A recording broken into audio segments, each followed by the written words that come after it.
Hi everyone! Ayan, for today's video, magluluto na naman tayo ng pork caldereta star version. At yan, dahil star version siya, asahan nyo na hindi siya tulad ng pagluto nyo.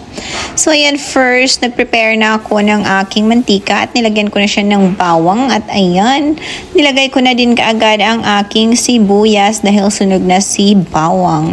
At pagkatapos niyan, halu-haluin nyo lang siya. And after that, of course, hindi mawawala ang ating mahiwagang kamatis. So, nag-add na ako ng kamatis kasi napakasarap sa kaldereta talaga pag maraming kamatis. So, ayan, dinamihan ko na talaga yung kamatis ko para lasap na lasap talaga yung sarap ng ating kaldereta.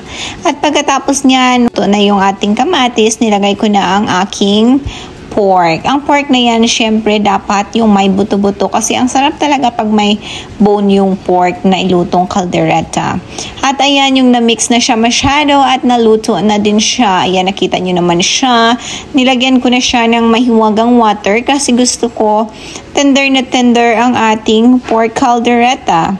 At pagkatapos niyan, ayan, kulo to the max na siya.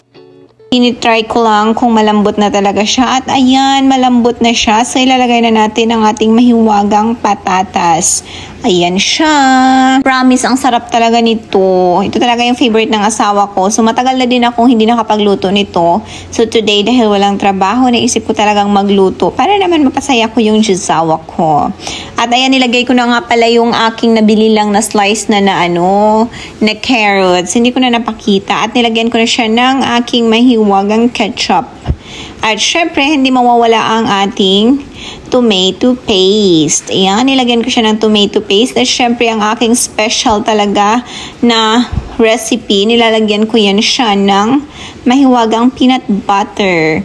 So, yan, naglagay lang ako ng peanut butter kasi iba talaga yung ano niya, yung linamnam. Sobrang sarap, promise. Try nyo. So, ayan, sobrang sarap niya na nilagay ko na ang aking mahiwagang bell pepper. Yung ibang bell pepper, piniprito nila muna bago nila hinahalo. Ang akin, hindi.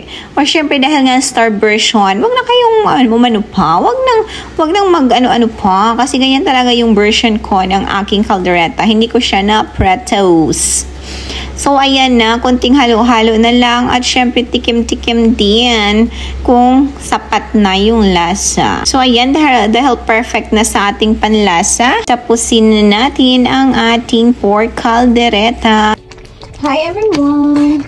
This is our pork caldereta and as you can see, it's really juicy, creamy, and delicious.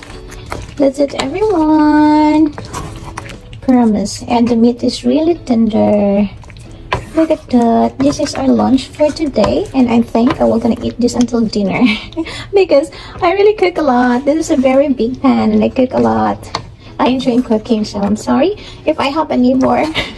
I could have shared this to my neighbor, but unfortunately I don't know if we're allowed to share food here in America to our neighbor. That is just a stranger. We don't know.